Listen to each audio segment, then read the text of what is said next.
Hello and welcome to Cartoonist Kayfabe. My name is Jim Rugg. I'm Ed Piscor. Going back to the wizard stack, Ed. How does the great James E. Cornett put it, Jimmy? How can you miss us if we never go away? It's goddamn right. Wizard's back, but before we dive in, Ed, give us the Red Room update. Red Room, the antisocial network. There it is, man. Look at that. Collection coming out November 9th, man. And it's collecting the entire Antisocial Network series. And you go through the first couple of pages, Jimmy. just tons of extra original artwork built into this. Super cool. 70 pages, 75 pages of extra material. We're in the game now where, like, if your table of contents doesn't have blood, sweat, and tears put into it, man, you didn't work hard enough on your comics, man. So get it while it's hot, man. It's coming out November 9th. Pre-orders through the Fantagraphics website. You should be getting yours in time for the holidays. But they instructed me, if you don't have a good comic shop in town and you can't get access to it, get it off of Amazon. Amazon bought half the print run, and they're holding weight in the comic, man. So if you don't have a good comic shop in town, order it directly from Amazon and boost those numbers. Do you get what this is right here? No. It's a Far Side reference, man. One of the most popular weird off the wall cartoons from the Far Side gimmick, That's man. great. So there it is, man. 208-page book, the best comic I ever made, on stands November 9th. Man, the printing is great in this. Yeah, it's really, really tight. Beautiful. Shouts to Fantagraphics for hooking it up. That is awesome. We'll do a big video about it right before it comes out. What Definitely. you got, Jimmy? Sounds good. Going the other direction. Get your adult comics and your young adult comics. The Plain Janes, my young adult graphic novel with Cecil Castellucci, 500 pages of high school artists rebelling against their boring suburbs by doing public art and getting in all kinds of trouble. Perfect for the young adult reader in your life and for this upcoming gift season. I like to call it my shoujo manga with these one-color volumes printed in one color throughout. But available wherever books are bought and sold. You can also join me on patreon.com/JimRugg, where you can see a lot of my original art process, thumbnail scripts, how I make the comics I make, from Plain Janes to Street Angel, Octobriana, and a lot more at patreon.com/JimRugg. Jimmy, this issue, extremely important to me as I was growing up. I read and reread this Kubert School article that's in here so many times, and I've never been properly diagnosed, Jim. But when I could get excited to the point of not being able to sleep at night, and sometimes for nights in a row. And I would read that Kubert School article because even up to this point right now, this is, what year, 1995? 95, spring 95. Like, for a couple of years, my goal was to just get into the Kubert School, man. I knew that I needed instruction. I wasn't learning fast enough, and I wasn't going to be an 19-year-old pro like Chap Yap was, man. I needed some instruction. Kubert School was a place I wanted to roll. And I would read this article and just, like, imagine, like, being around a bunch of dudes trying to get the same gig, just that creative energy, having somebody to actually talk about comics with, and I couldn't sleep at night, man. My entire high school career was all about churning out fresh pages to usurp the last pages I drew to just try to level up to get to be good enough to go there. We'll talk about it when we get to that article. Yeah, I mean, cover story here, of course, is J. Scott Campbell's breakout hit, Gen13. I think this was a surprise hit for everybody involved. Yeah. Image and Jim Lee's corner of Image putting out lots of team books, all kind of the same. Gen13 shows up and it connects. Just a little bit of different energy, man. Yeah, right place, right time. I think J. Scott Campbell, a talented guy who had a little bit of his own style that he was bringing that incorporated cartoon. Like a cartoon kind of fun. And I think people really responded to that. And it was young characters, which I think also helped. There were still a lot of young readers. I was a young reader at this point. It made sense to me. You would barely ever know by, like, really looking at them. You know what I'm saying, man? There's nothing different between this guy right here and Maul, really. Very true. This is not a great piece of J. Scott Campbell art, in my opinion. I like him. I think his art's really top-notch, the best of it. But this cover, I don't know, man. Especially, it just feels dashed out. Not dynamic. Yeah, like, they had to push issue 1 back a bunch, man, just because they were working on it forever. I don't get the impression that he's the fastest guy ever. This right here, man, this little bit of kiss-assery by drawing the big cheese himself, Garib Shameless, made me think about how, these comic book people, they knew which side of the bread it was buttered on, or however that saying goes, man. Because I just watched that HBO Spawn cartoon, and one of the important homeless guys, his name's Garib, and that's not by accident.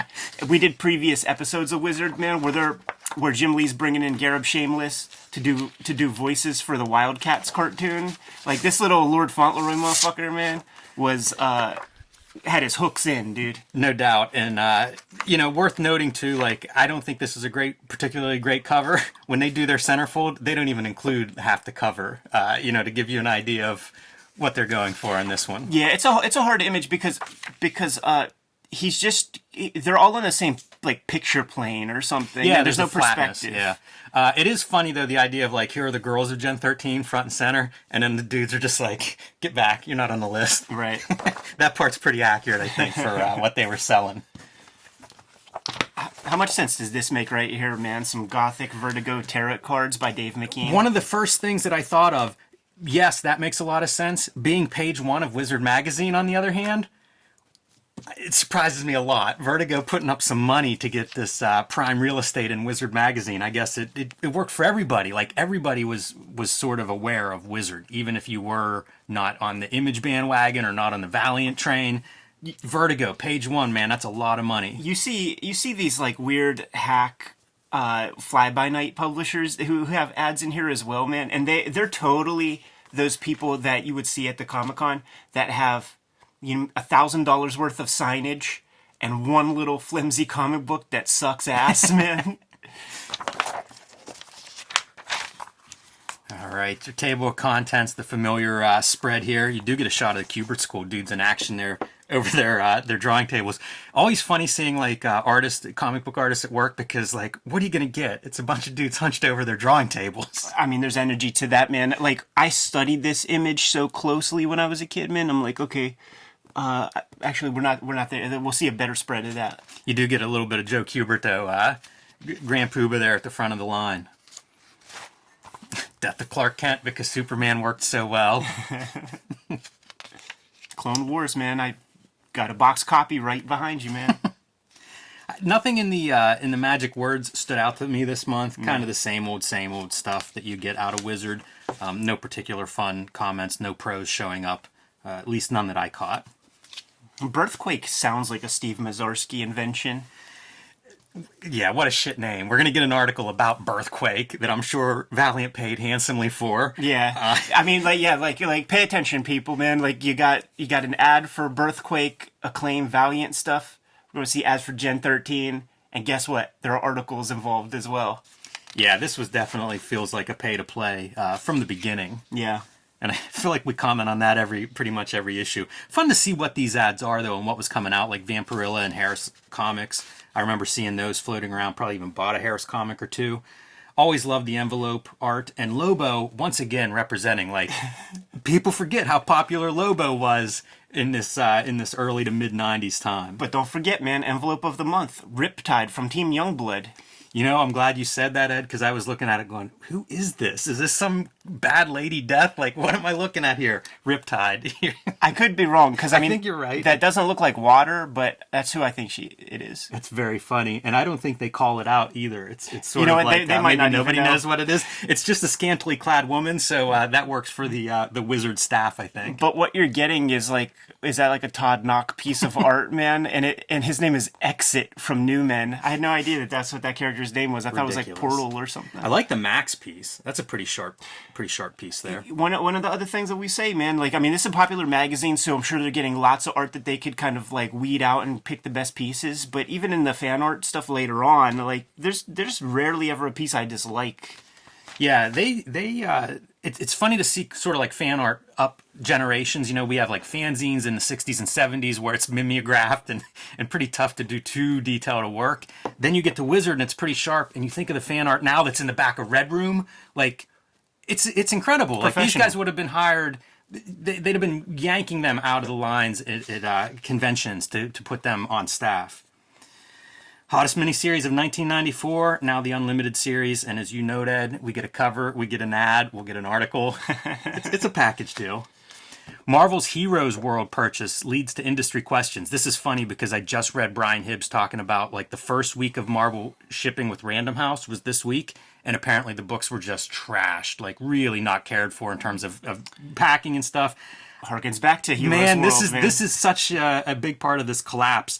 And you know what's not in this issue? Many of the articles and the people that were interviewed or promoting stuff, they talk about, bad sales. Like the bubble has burst at this point, but they're not exactly acknowledging it. You don't quite see those columns of like the sky falling, but these are the pieces. If you know what to look for, Marvel buying Heroes World, man, that's the beginning of the end of all the distributors. Yeah, gotta explain to the lay fan like what this is, man, and it is a comic distributor. So like the person who always makes the most money is the person who controls distribution in almost every field, every business, man. Like that's what the mafia is about, man. Control the distribution it's perfect network. because one, you're not making the thing, so you've got no money in it on that end. And two, like especially for the direct market, you're getting pre-orders, so you know exactly how many books. You're just basically shipping from the publisher to the stores and taking a cut. You have a big footprint, and you could warehouse stuff. You talk about like this is where the money is. These are railroad barons, right. like when you think of shipping as being the thing, and that's kind of what these distributors are. So Marvel buys Heroes World, which was like maybe I think the third biggest distributor at that time, with the plan of they're just going to ship all the they're going to just distribute Marvel products and nobody else is going to. Yeah, and keep 100% of that nut that you gave to Bud Plant and Steve Jeppy and Capital City and wherever else. Exactly right, and it starts dominoes. So now all these other publishers start making various deals with DC distribution exclusivity. DC makes an exclusive deal with Diamond. Capital City is still a huge distributor, and there was that moment in time where Image didn't choose who their distributor was going to be, man, and it could have kept 3 solid distributors in effect if they would have went with Capital City, or if they would have went with Diamond and let Marvel kind of like only have their own distribution. Like there could have been more than one, but I think it was San Diego Comic-Con where the decision was made.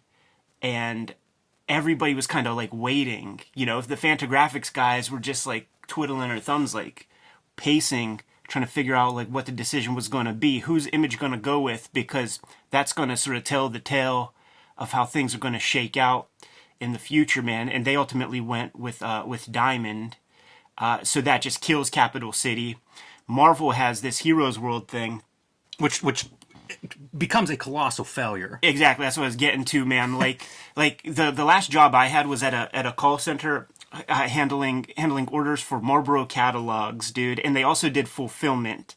And in that business, if you don't have the infrastructure and you don't have the people, the manpower and stuff, the money, how there's like that net 30, net 60 like cash infusion that happens?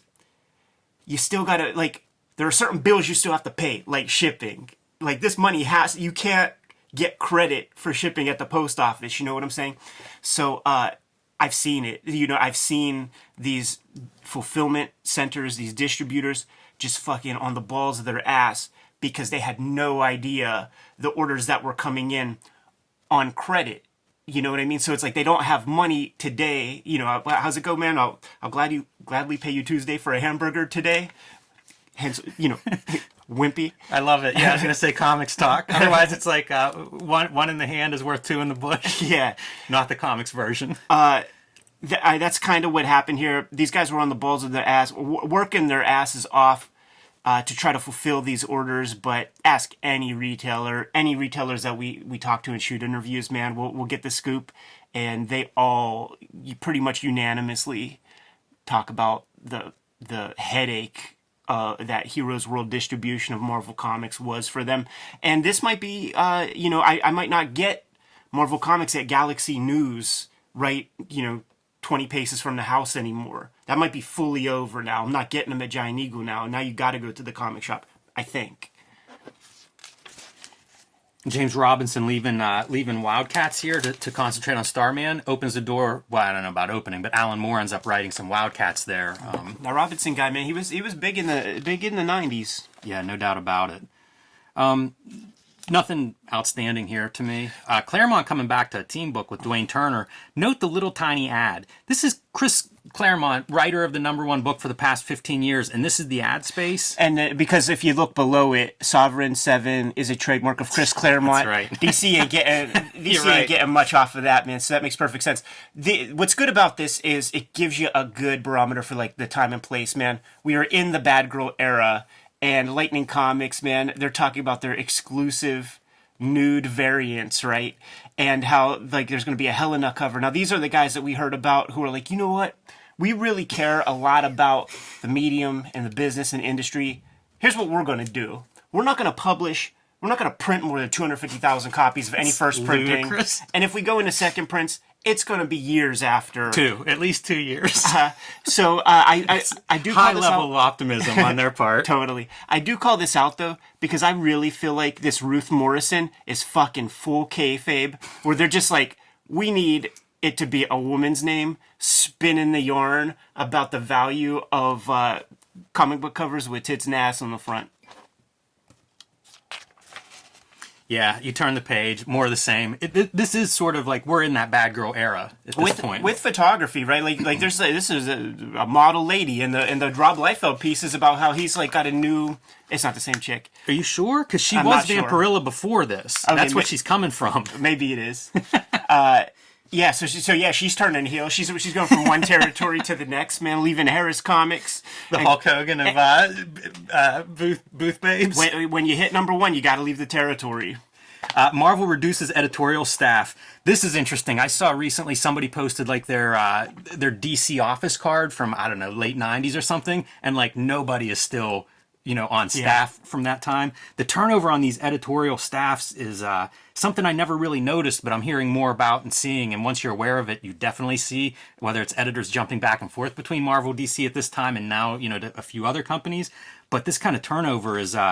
it's an interesting part of comic book publishing if you think of, is there any value in the personnel in comic book publishing?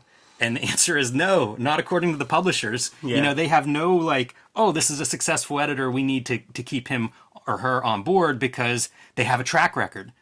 Apparently not. Jimmy, man, like Jack Kirby leaving Fantastic Four and being replaced and not losing many sales, if you're an editor and you see that you're in an industry that could let a Karen Berger or a Shelley Bond get away, you ain't long for this world, man. It's very true, and I think it does relate to that overall idea of like Alan, let the Tylenol go too, right? Like Yeah.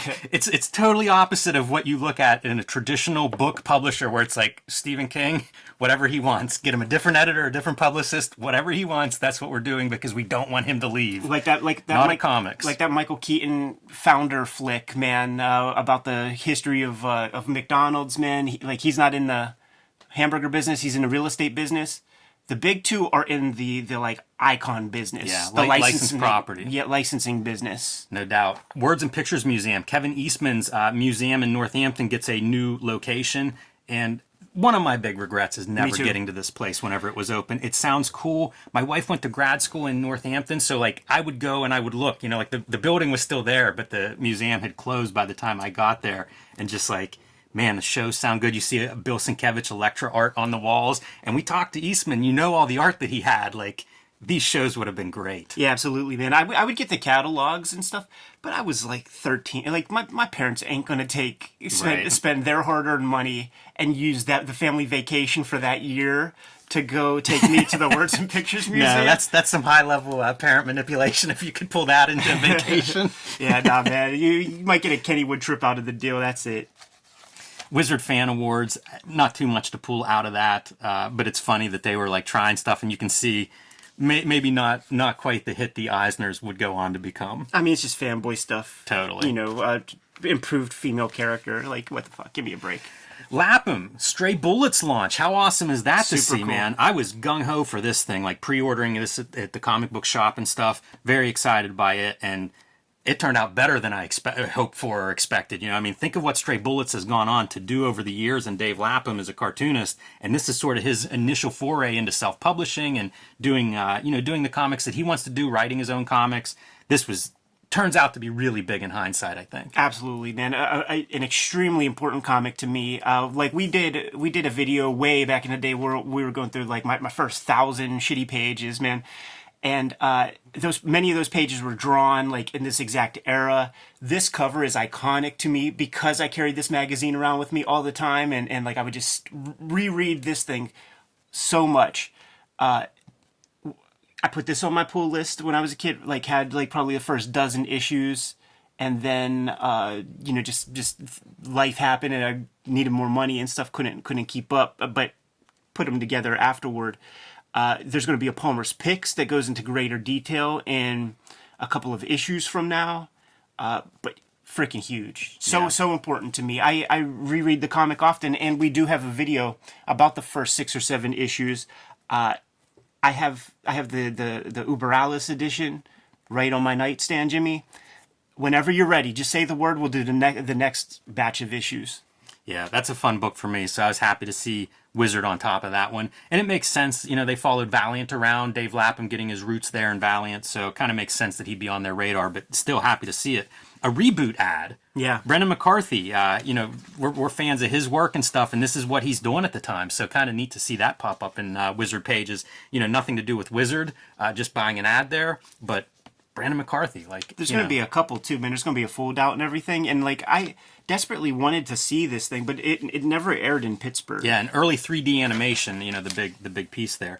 Kitchen Sink Press, so this is all your news of the various publishers and what they send in. Black Hole #1 by Charles Burns coming out, shipping in March. Tell of a nightmarish reality where a disease grotesquely disfigures teenagers, geared toward you mature reader people.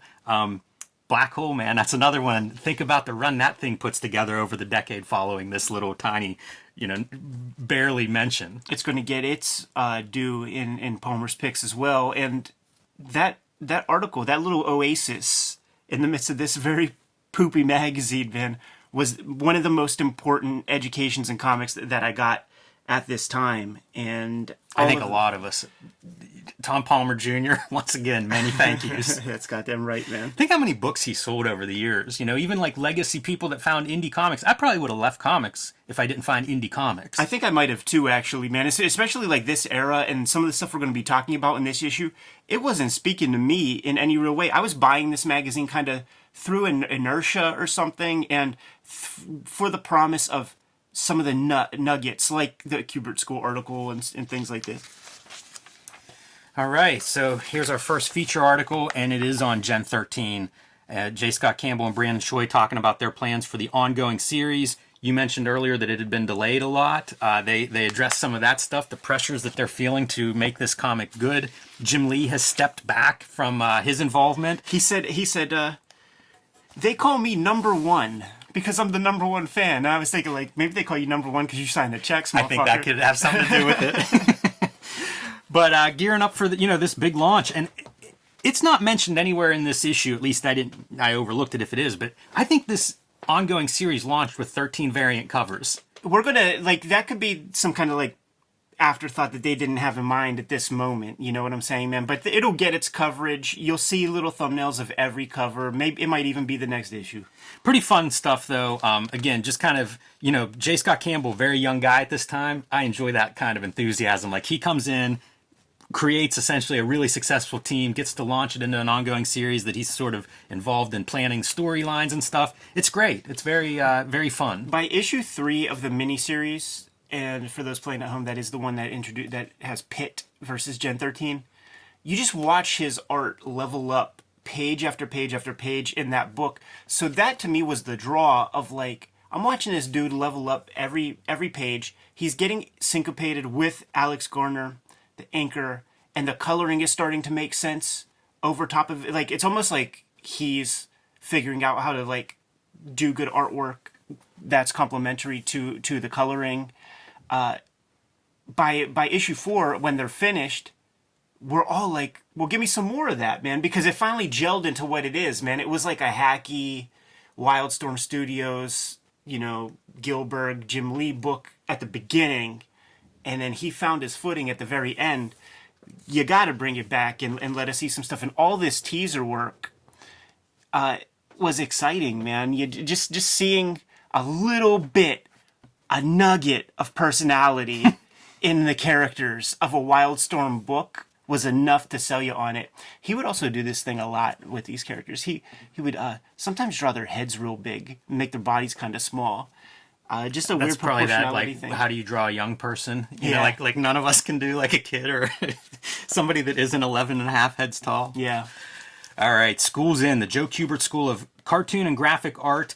I've never been to this school, but I did get their application package. You know, I think it's that orange and white catalog that you've pulled out before, Ed. Man, that sign looks neat. This was definitely the ad that I would see in a million comics. So like when you get to the school, right? And I should have knew as soon as I got there, man. This sign is as big as our board. Like it might be smaller than our board. So it's like that was a disappointment where it's like fuck, like they really like know how to take a good photo, you know, and sort of My nephew, we took him fishing this weekend, and he caught a decent sized fish, but we did the photo thing, and it was like, hold your arms out. It's the same move as this sign. Yeah, totally. Some depth of field stuff. Exactly. And we'll see a bigger image of the school and the way that the school, like you see this huge giant hulking building, and there's like maybe 4 rooms that are used, and there are rooms upstairs that are in the winter literally lakes of water because Joe never like paid to get the roof fixed or anything like that, man. So like just water's leaking in over your head and shit. I believe it. I can barely keep a house together, let alone a building that size. I like what they do with the design here, having sort of like the chalkboard font for your subtitles. Yeah. It's kind of a fun little moment. Steve Lieber, man, Pittsburgh's own. We claim him. Yes. Is the guy setting things off. Like this was important for me to see because even at this time, I was going to the Pittsburgh Comic-Con, and the thing that I would have to look forward to year after year, and I don't even think I always remind him, but he doesn't remember me as a kid or anything, I don't think. But I would go to Steve Lieber because he would be super gracious, take a lot of time with me, and walk me through all the sticking points of my pages. Like I would come with like tracing paper taped over top, and then he would draw over top and tell me about tangents. And like I had none of this knowledge, zero. He was my only school of cartooning for my entire high school and middle school life, and it was for maybe a half hour one time a year. You know what I'm saying? He would write, like I would follow him around online, and you know, putting tracing paper on your drawing and marking it up makes me think like that's probably what he learned at the one of the things that would happen at the Kubert School. Yeah, we'd have to, kind of like Mad Men, right? Like you got to professionally present your art, like at the end of the assignment, and the cleanliness counts. Like you get docked if you don't because go watch Mad Men. Like that's how it works. Like the client wants to see something fresh. And the tracing paper part was totally a part of the gig, man. Like they just sit down, just fucking go all over your stuff, dude, to make you feel stupid. But it's so valuable because you don't know what you don't know. And then at least by the end of that first year, you finally now know what you don't know. So start working on some things. Yeah, it's a way to learn quick having those lines put on top of yours and to really see like, oh, okay. Once you see it that way, you remember it. One of the things I remember early on with Steve Lieber is he did like a lettering tutorial online and how the O's are slightly bigger than like your other letters. And once you see it, you'd never unsee it. But yeah, definitely a good guy, good artist. And I don't think we're giving anything away, but at one point, Tom and Steve lived on the same street, I believe, in Pittsburgh. So, Tom Scioli and Steve Lieber. Joe Kubert, 69 at the time of this article when it was written, looking good there with that giant, massive drawing table that he would work on. I feel like everybody that's gone through that school has told stories about watching him draw on that table. Yeah. I mean, I went to that back office, man. Like the way that it worked when I was there, there was a real kind of like bait and switch where you don't get if he's 69 here, 5 years later, man, like he's in his fucking 70s when I go there. So he's not teaching year one students, man. You got to pay 30 grand to get to a place where you could spend another 16 grand to get his instruction. And I was kind of just like a squeaky wheel and put all my money into this. And I can't picture you like that, Ed. I was just like, fuck this, man. After school, I'm going in there as much as possible, as much as they let me, because I'm taking advantage of his kindness in his way, because I want real instruction. Like I'm having teachers who draw coloring books as their profession. They could kiss my ass. I don't. The things I need to learn from them are things what not to do. Let me sit down with Joe and learn some real shit, man. I actually got that because like some of my foreign brethren, man, this dude from Paraguay who came even he came super far, and he was like, fuck this. And when I heard that he was going in there, I'm like, fuck it, I'm going in too. Like my whole life is dependent on this shit. I'm going in there. And we would just have our own private stuff after school, and he was super happy to do it, man. I think you could see, man, I think that's facts from Sarajevo pages. Probably. They talk about that in this article. Kubert, for anybody unfamiliar with his story, starts making comics at age 12, working for Will Eisner. Like, definition of lifer here. I think that's a Shop Talk interview from the Will Eisner book, and we'll unpack that interview, man, because I think it was, like you said, it was for Eisner, man, like pulling in a little 12-year-old off the street, man, and do some lettering. There's some really cool stuff in this article. Like, they talk about bringing in visiting artists and how Joe goes to those lectures or workshops and participates because he's still working on his game. He talks about drawing every day. Yeah, like they really good principles, and it's probably carefully put in there by him. Make sure this stuff's in there, but damn, it's the right habits, right? Like it's the stuff you want to see a guy, a 55-year veteran of comics at this point, talking about working on his craft. You could see the Kubert School videos for the correspondence courses are online. And you see the guy, he practices drawing, and what the extracurricular stuff they're talking about is just these like life drawing classes that you can opt to take in the school, like on the weekends.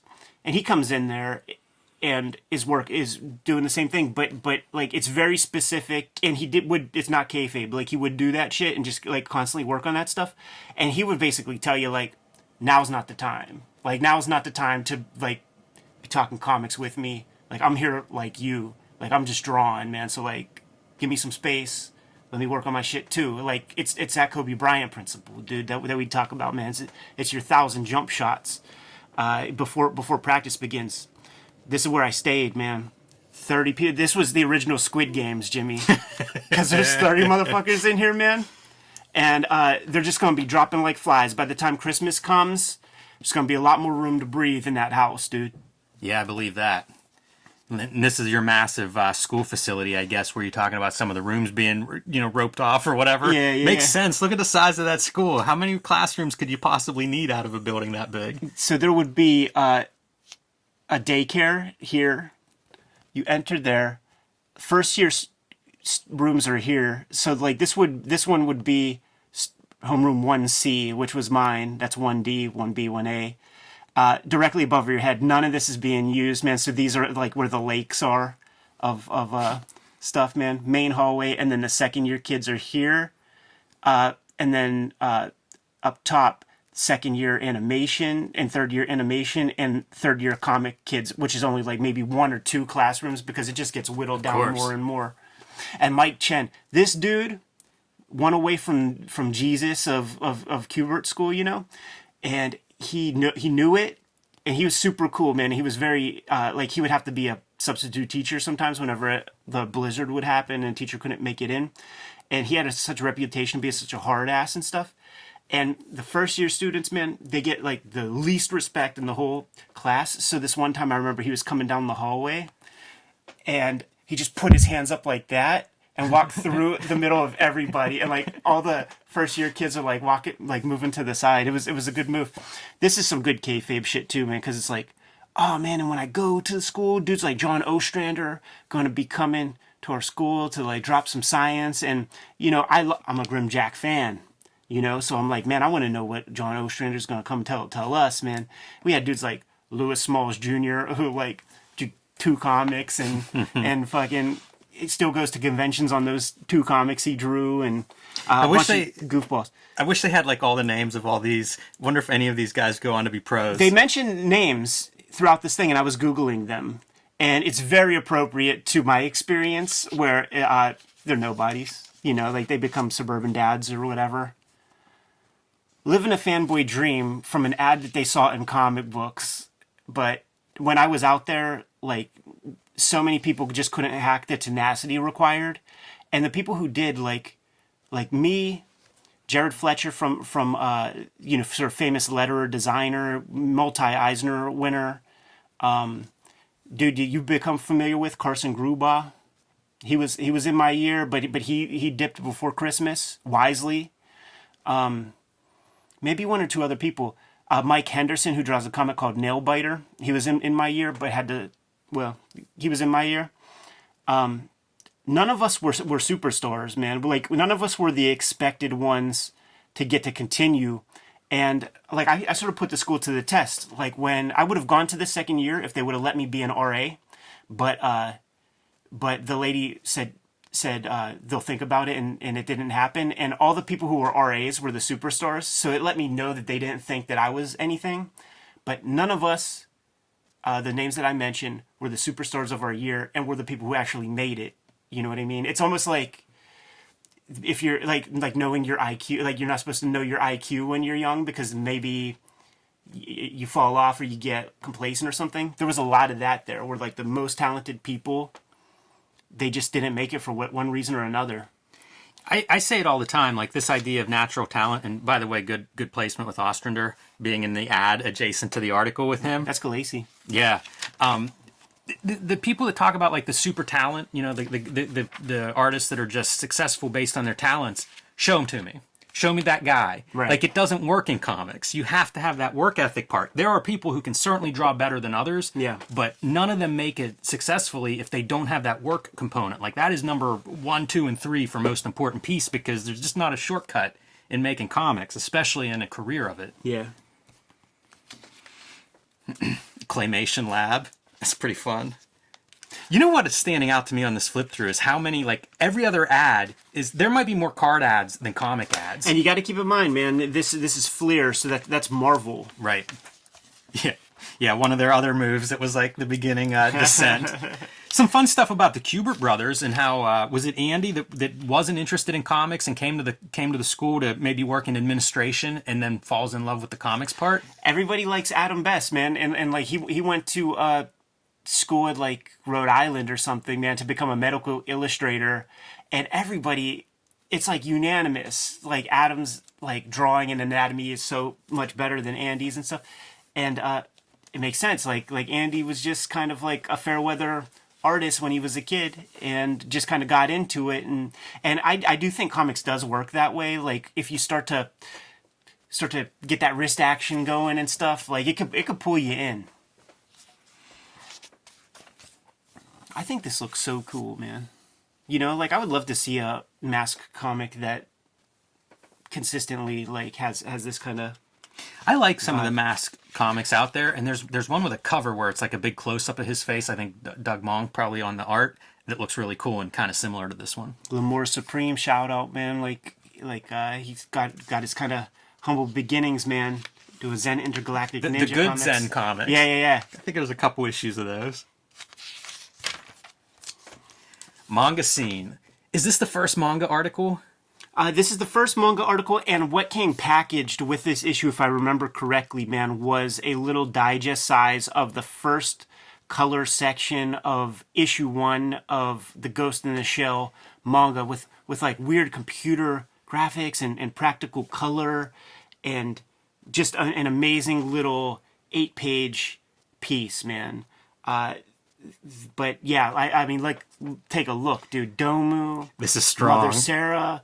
Oh my goddess. And this reminds me of like my mind, the way it was wrapping around manga at the time was like, I won't be fucking with any of this like super big eye stuff. One exception I will make, Ghost in the Shell, because of all this other cool shit is so gnarly. But when we did the Frank Whiteley interview, he was talking about like what are these comics like? They draw all these backgrounds and all this stuff so good, but they have these like cartoon masks. Like, what is that? That mask thing gets pushed much further with these kind of manga, and it's much more subdued in Otomo comics. But dude, I put Domu on the list. Like, those Domu comics I got came from the strength of this article, and it was probably the best comic I read for years and years and years after that thing came out, man. Yeah, that would blow my mind, especially at that time period, because I had never seen anything even resembling that at that time period. Leah Hernandez writing this, and I think this becomes an ongoing column. I've dropped off on my past Wizard reads, so like I can't tell you what's in issue 45, but I think this manga column becomes a thing. Interview with Shiro, pretty strong to launch this, or just to maintain it as being like the manga presence. That's pretty great. Pick of the month, Ghost in the Shell. It's impressive. This whole, you get just the page and a half or 2 pages here, and hop in, get try some new comics. Like if you're thinking of Palmer's Picks as being the place to find some interesting new comics, now you've got a second article that's doing that. Jimmy, I shot my load in the first 30 minutes.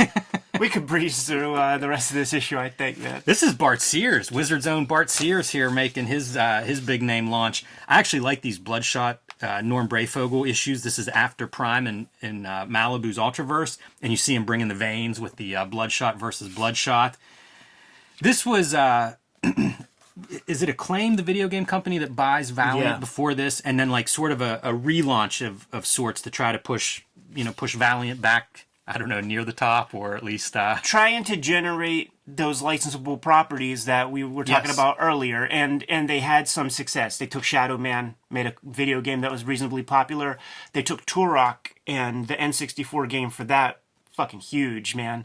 But it is still the same Acclaim that did like some of the grossest viral marketing ads like ever created in history, where they wanted people to like get on their like dead relatives' tombstones Shadow Man ads, and they would pay like big money if people would participate in that and shit like this, man. So it's that company that's running this show here. These are books that they're canceling because they're doubling down on like bi-weekly, and they bring in all this talent. Like Dan Jurgens is coming to Solar, killed Superman, and now he's going to revive Solar. These are the books canceled: Armorines, Geomancer, Hardcore, Psylords, Second Life of Dr. Mirage, Secret Weapons. These are terrible. I mean, just the titles alone. Who's reading those? Yeah. Yeah. Valiant was I think Valiant's one of those companies that we remember much differently than it was. Like, we've gone back and looked at some of those books, and I don't think even the good ones are too good. So this Valiant article bookended by 2 Valiant ads. Of course. They don't even hide the payola gimmick. Oh, man. I was kind of into Bart Sears. I would buy these Bart Sears comics whenever he would do something like that. But Exo Manowar looks like the hardest thing to draw that was ever. Like, it seems like comic book torture for whoever has to draw that character. Look at that like liquid armor. No, thank you. Yeah.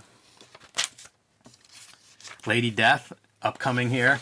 Lady Death, I'll say it now because I might forget. In the top 300 of the month, Lady Death is like number 11, her next miniseries launch, and I have no idea. They might have 100 variant covers. I don't know. But to go that high, like, that shocked me. Yeah.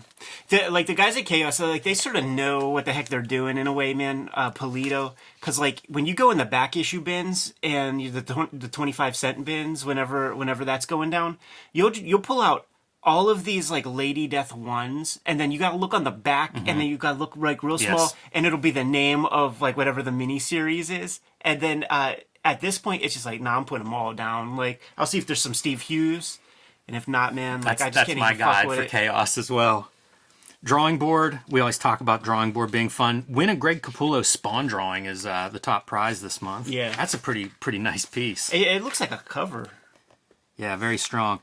All these look good. I don't know if you caught any names of any future pros or not, but I think all the art looks pretty strong. All humbling, man. Like as a kid looking through this stuff, it's like, it's amazing, Yeah, that is sharp. That works perfectly. Sean McNellis. And like this, like it's like when this gets sent to Wizard, like, is it on a piece of typing paper just curled up with all the media, or is it like professionally done or something? Like, because I mean that looks incredible, especially in that thumbnail format, like where it's reduced down a bunch. Yeah, it looks good. I mean, lots of these do. It's interesting too. Plus, you see the materials where you can tell it's like markers on some of them and color pencils and stuff. Still makes it look really good. The Hollywood stuff. I don't have a whole lot here except to note that Gen 13 animated feature is what they're talking about, which did make it out on the video. Yeah, this is like, just let you know that Hollywood is culture vultures. So there's nothing behind the Jim Lee comics.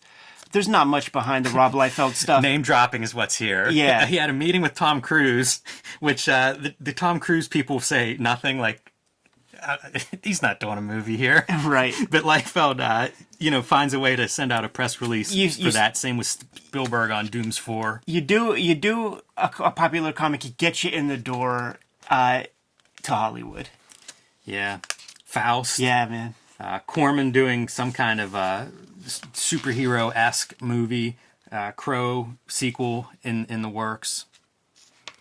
It is funny. It's just thirsty for some make a movie out of our comic, please, Hollywood, please validate my comic nerddom. Yeah, I don't understand it at all. To me, it's a totally different thing. It's so weird to be excited by that. Like, tell me who's drawing the book I want. Like, I don't care about Roger Corman making a movie. right.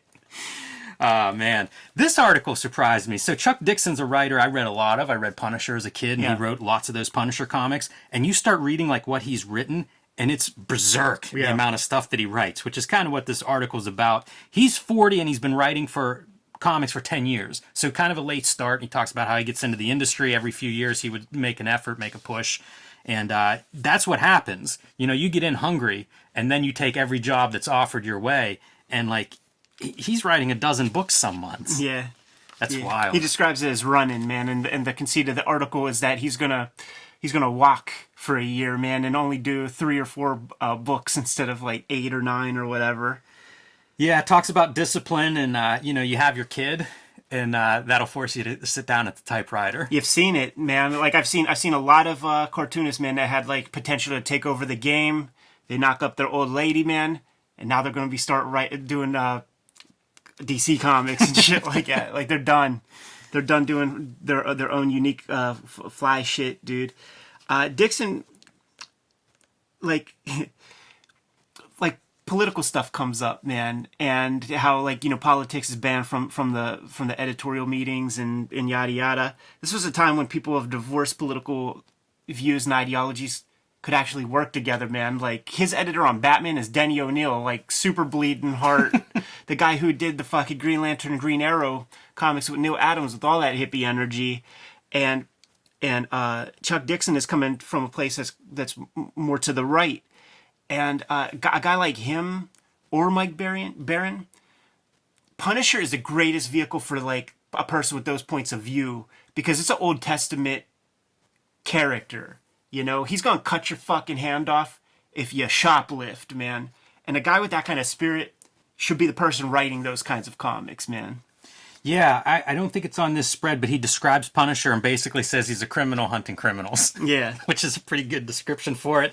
Also talks about how much he just falls right into writing Punisher. With some of these characters, takes him a while to get to that point of figuring out what the connection is or understanding the character.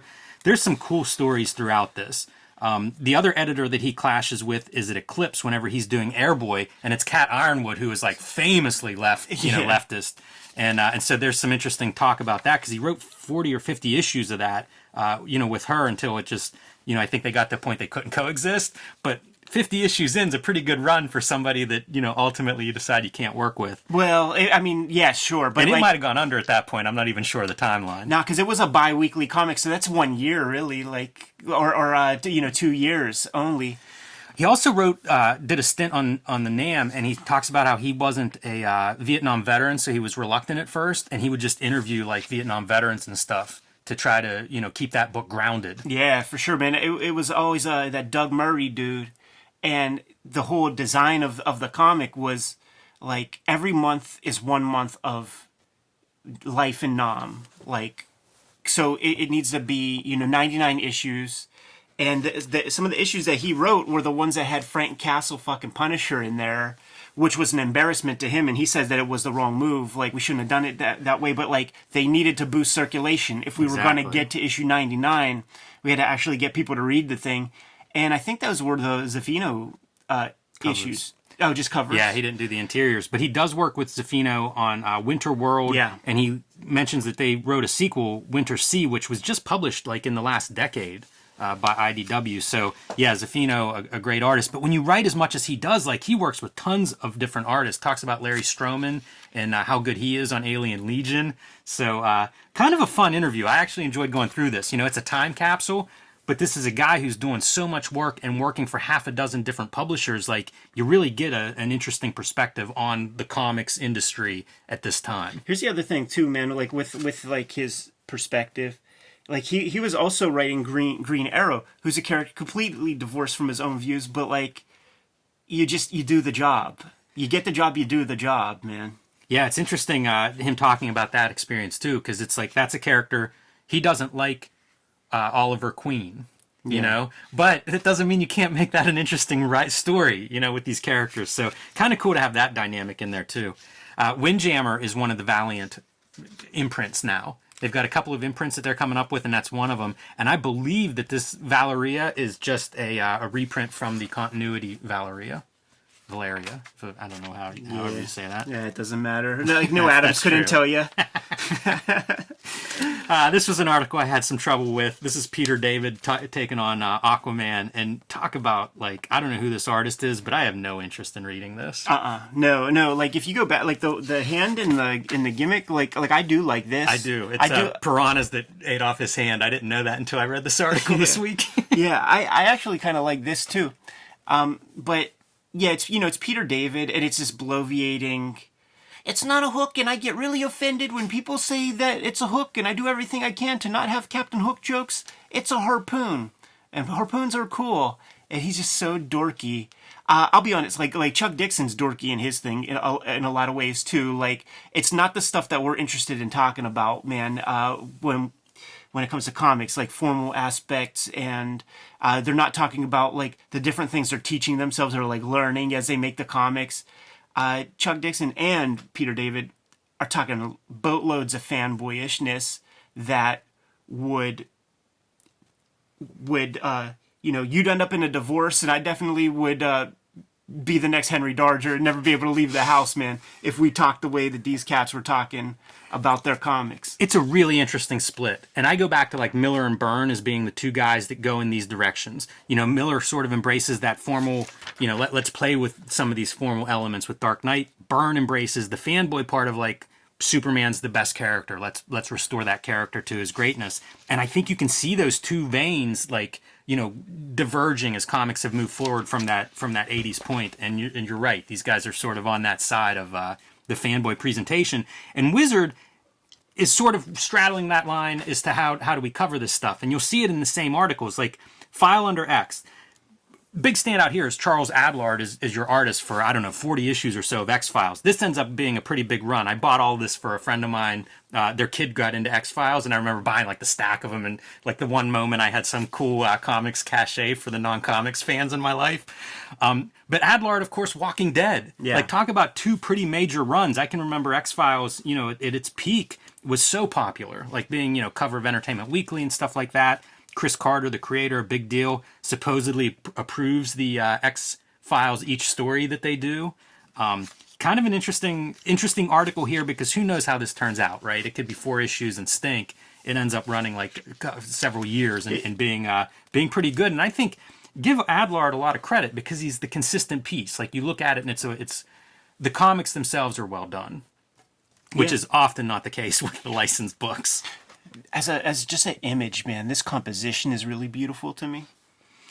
It's pretty neat. This is also relatively early on in X-Files history. You know, like they got on board, I think, like maybe the first season or so, you know, recognizing this is something that we wanted to do. Topps, the publisher of this. Petruka, the writer. Not familiar with that name. This is one of those things I was telling you, like, where it's just like, you know, this is iconic. This is iconic, and I can't say that lightly, but this image is iconic to me, and it's for, you know, these goofball nonsense comics. This line has a few, like it has the worst title, you know, the Divine Madness. Look at the lettering on this. Some of the worst lettering. There's a couple of these Windows computer. Man. One of their other books, I think, is The Thespian. Yeah, right. Yeah, it is. Yeah, because I remember seeing this real small, like on a Thespian ad. I've never found any of these in a quarter bin, and I am curious, just because they advertised in Wizard for a while in these big full-page, full-color ads, which seems like thousands of dollars. Yes, exactly. Somebody lost a lot of money on Divine Madness. Malibu Toys to debut at Toy Fair right after Marvel buys them, and because of their contracts with creators, really doesn't publish these characters because I think the royalty structure is something Marvel's not on board for. So just in time to bury this toy line. Yep. Custom toys, cool Savage Dragon, gotta dig that. Sam and Max, we did a video on these characters, kind of neat to see them pop up. It's funny because I think they did make Savage Dragon toys, not 100% sure. They did. But this is way cooler than the one that they made. Jim Lee toys, not Todd McFarlane toys. Although I think Todd might have eventually made one. Yeah, I don't know. Already looked at that centerfold 2-page spread for Reboot, the 3D animated series. It's a Michael Golden Spawn. Yeah, these were trading cards that were like overly. They didn't fit in any of your trading card supplies. Right, but then that became a format of trading card. There would be trading cards that size, and then you would have to get the boutique plastics. There's an American Heart Association ad in here. This is really funny. Do you think this is Wizard going to the American Heart Association being like, we got a lot of old overweight dudes collecting comics? Palmer's Picks, Rob Schrab's Scud. Did you ever read Scud? I did when I was at school, and you know what, man? Like, I wasn't into it, and like because the storytelling doesn't work. Let me read you a little piece in here that sums that up really well. He talks about he does a bunch of panels to make the comic read fast because one big like 2-page spread of one image, a guy punching somebody, that doesn't read fast. Lots of panels on a page. I don't know about I like that, Rob Schrab's storytelling, but I don't think that's quite the right way you get speed on a comic book page.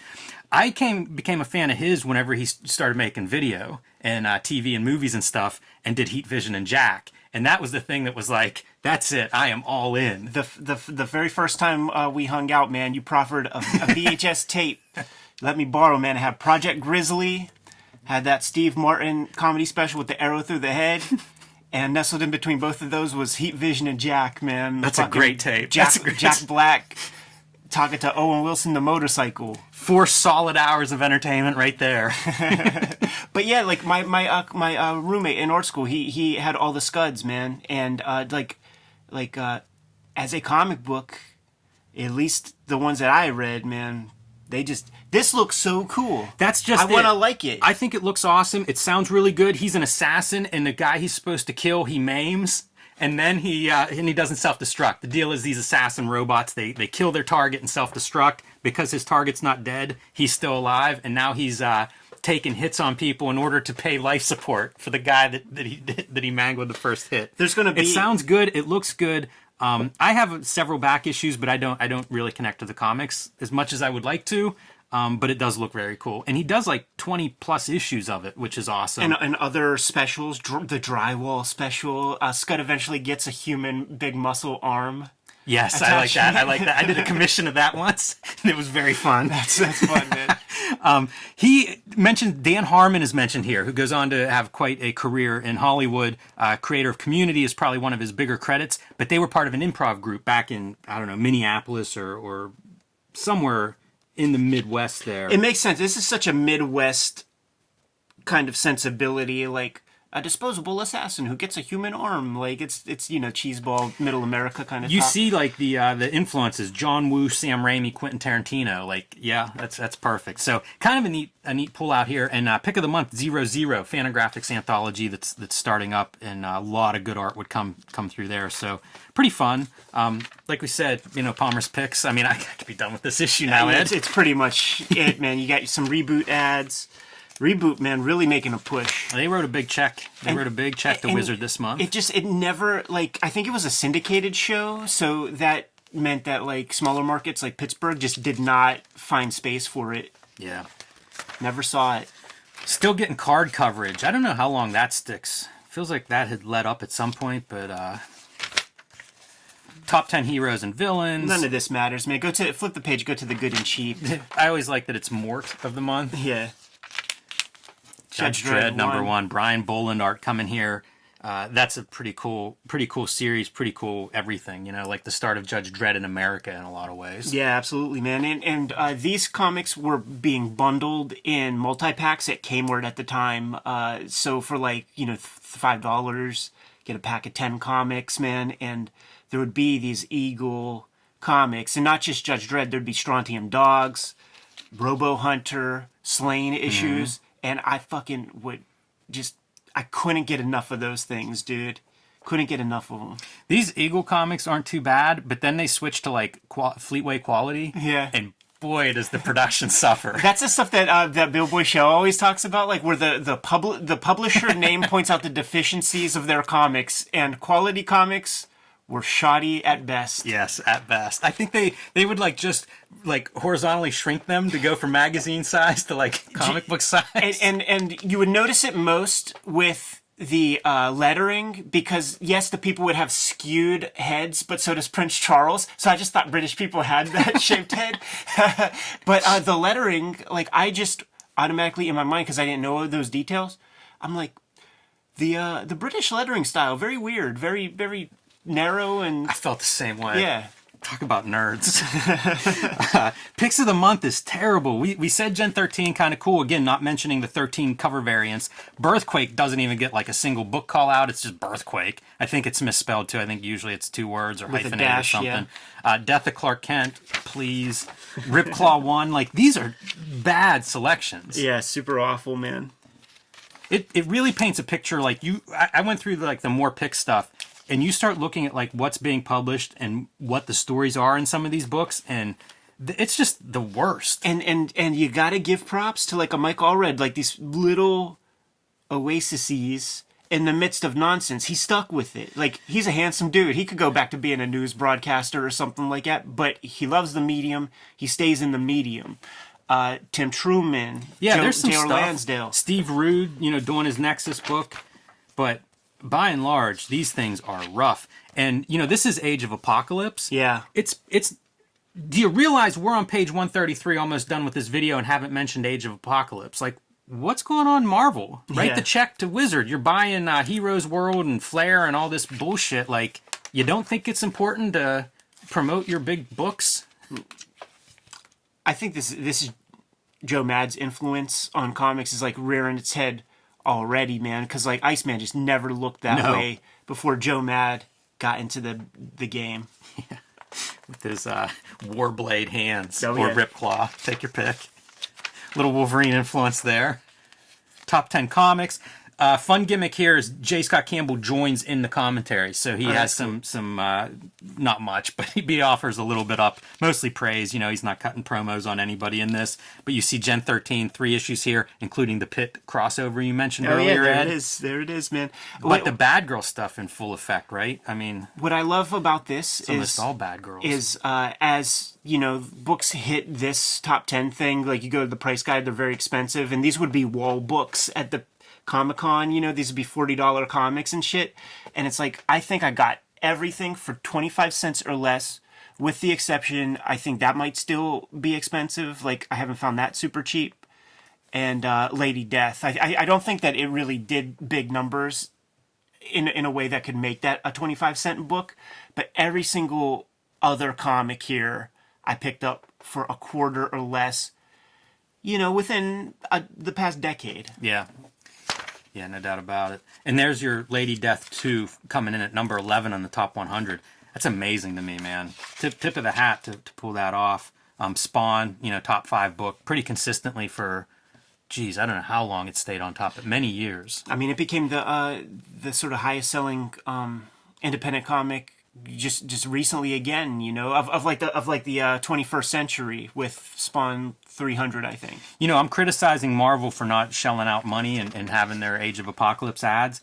They have like 8 of the top 10 books, 7 of the top 10 books are mutant comic. Yeah, titles. all from that Age of Apocalypse. Maybe it's hubris, maybe they really didn't need to pay Wizard, but whatever the case may be, those books are selling. That gimmick did work, the Age of Apocalypse.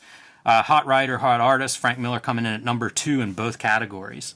And number 1, McFarlane on art and Gaiman on writing, which is funny because like they're a team at that point, right? They're doing an Angela miniseries. Right, but what's funny is that McFarlane is number 1. I don't think he's drawn a comic in 3 years at this point. Yeah. Boy, Greg Capullo looks like a different dude. He really does, man. He hit the creatine. Dude, I watched that Todd McFarlane Peter David debate like You can find the video for that on YouTube. I do recommend it. It is good company. Is that it? Do you have anything else? I was going to say, we'll just linger on Don Simpson's. Dandy Don, man. Yeah, his cherubic face here while you recount that debate. I may have to check that out. I bet the quality's so bad. It is bad. You know, it's moderated by George Perez. And George Perez, you know, like comic conventions, it's not like that was his first rodeo. So there's like a half hour of George Perez preamble where he's basically yelling at, like telling the fanboys, don't even start chiming in. We're having fun here. Like, I know you guys are passionate, but this is a debate between these guys. So if you chime in, like, we're gonna have to ask you to leave. Like, it's like contingency plans are in place, man, because he just knows the kinds of people that showed up in those mid-1990s comic conventions, man. It was pretty heated, too. I don't know how good-natured the actual debate was. I haven't seen that. But, I mean, like, there were harsh words exchanged in various publications before that. And Peter David never, like, Peter David, his approach is, like, real wise. Like, it's, like, real debate club 101 kinds of stuff where you steal the thunder. And at the beginning, he's like, you might get one of 3 Todd McFarlanes. Like, you might get the one that is the aw shucks Todd McFarlane. You might get the egotistical. Like, so he's basically calling out, like, the different modes that you know McFarlane, depending on which way the wind is blowing, he'll sort of be that way. Go see that Devil by the Deed or the Devil Within documentary where he's like, I'll just steamroll, I'll run you the fuck over. And, like, talking that kind of shit. I'm gonna have to watch it now. It's pretty good, man, and he makes great arguments. And McFarlane's like the populist. He's like the George W. Bush of the gimmick, where he's just like appealing to people on like the base level, the guy you want to drink the beer with, kind of fella. All right, confession time. I did not read Ego. Yeah. I didn't realize this. I must have skipped a page. It stuck together or something. I did not see this article until now. Did you read this? I did, and there is no. So you know, how does it work when you write an essay, man? Like, it's like you make your opening point, you sell your point, and then you sort of close out your point. There's not exactly a point here. Dream Teams, and he's just calling out some of like his favorite collaborations in mainstream comics. And he, at the end, I guess maybe the point is, he makes the argument that there hasn't been an iconic Superman, and there hasn't been an iconic Captain America book. Maybe that's forthcoming or something, but there's not like a rah-rah moment at the end where it's more just like, you know, these are some of my favorite collaborative teams in mainstream comics. What are yours? I wonder how long he sticks with this column. This is like near the end. Right. He's run out of gas. Yeah, I didn't mean to skip that, but just that's how it works out sometimes.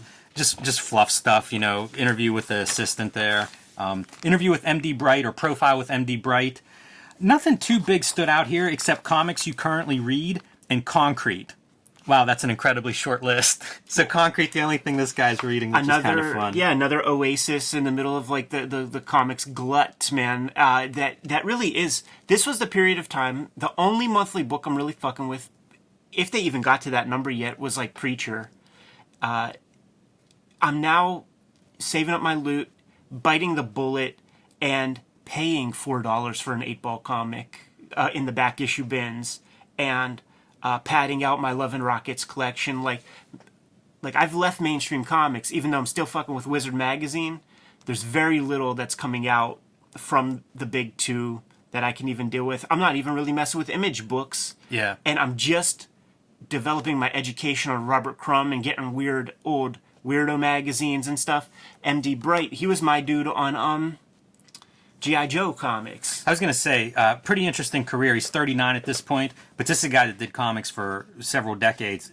At this time, he's working on Milestone and starting to write some of his own comics, which is pretty awesome. I like to see that kind of progression. But yeah, he was a guy that worked for a long time in comics. Might still do occasional comics, not sure. I'm so far removed from like, the Marvel DC of today. Yeah. Jim Lee's action figure line. So we get a mall ad here, and if I am not mistaken, this background art is Eric Larson. That is funny. You're totally right, man. Yeah, dude, probably from his like Image X. Yeah, that's what I was guessing, but still, how weird. Hold up. I'm just trying to compare. Like, I see Vanguard's boots. Yeah, I think it's even collaged up a little bit. Like you can really see the buildings at the bottom. These are out of focus, give you a little depth of field effect. Good job on the photography on this small figure, whoever put this ad together. But just weird. Speaks to the entrepreneurialness of like the image creators, because this is not, this is just Jim Lee signing checks with Playmates Toys, the sort of creators of Ninja Turtles figures and shit like that, man. So like he's not really putting loot in like McFarlane is with his own brand. Yeah, he's just signing checks, man. George Foreman grill guy. And he did a Turtles revamp as part of this whole line, if you remember that. Yeah, Playmates, and a claim ad.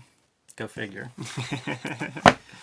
All right, Wizard Magazine 44, quite a publication there, Ed. Quite a snapshot of a time period. The project of Cartoonist Kayfabe began with Wizard magazines, and the kind of connective tissue that the sort of story we were telling was about the speculation boom and bust. And with Marvel buying the Heroes World comics distributor, we are settling deep in that mid-90s comic book bust, and it's illustrated very well in this magazine. It's interesting to consider where we're at in that bust, because I think we're only about halfway there. Oh yeah, like you talk about bottoming out. There's a long way to go before we hit the bottom of what this thing turns into. I think the thing that pulls it out is like the Ultimates, when Quesada gets over there, starts to shake things up a little bit, gets Kevin Smith to write that Daredevil book, Marvel Knights, and then like Ultimates, like that kind of pulled them out of just complete. It did. I think the other factors were the bookstore trade coming up. I don't know how those things like came together behind the scenes, but I think it gave avenues of like how you sell your back catalog, how you potentially could reach some new people, and of course leading into the whole film stuff, which would then be like, oh yeah, here are the books in the bookstore. So that graphic novel thing was a big chunk of coming out. Quesada, the other piece at Marvel, like you said. But man, we've got a long way to go before they hit bottom. And that's the part, like, right now it's still mostly optimistic. You read this and there aren't these stories of just horror happening. But it gets to a point where you can't ignore it. One of the fun's probably the wrong word. One of the interesting pieces that document that is the Max letter column. Sam Keith, they published Max for several years into that glut. And he was very honest and transparent in the letters columns. And you'd see a lot of other books dropping off because, like, the sales were so far removed from whenever those books were launched. And it would just be month after month bleeding sales. Like, at some point, you almost had to stop. So we'll get further down that road as we continue. Not there yet, but all the signs are here. Absolutely, man. Kayfabers, like, follow, subscribe to the YouTube channel, hit the bell, will notify you when new vids are available. What's out there, Jimmy? Join me on patreon.com/JimRugg, where you can download out-of-print zines and mini comics. You can see a lot of my original art, how I make the comics I make, like Plain Jane's, Street Angel, Octobriana, and much more at patreon.com/JimRugg. Red Room trade paperback hitting the stands November 9th, man. Get it at your local comic shop. If you pre-ordered from Fantagraphics, you should be able to get it in time for Christmas. And if not, man, get that comic off of Amazon if you don't have a good shop in the house, man. The link to the comic for purchase online is in my link tree in the description below this video, as well as my Patreon, where you could read updated Red Room comics as I draw them. Subscribe to the Cartoonist Kayfabe e-newsletter at the links below this video. You can also find Cartoonist Kayfabe t-shirts and merchandise at the links below this video. Given those marching orders, Jimmy, we're going to be on our way. Read more comics.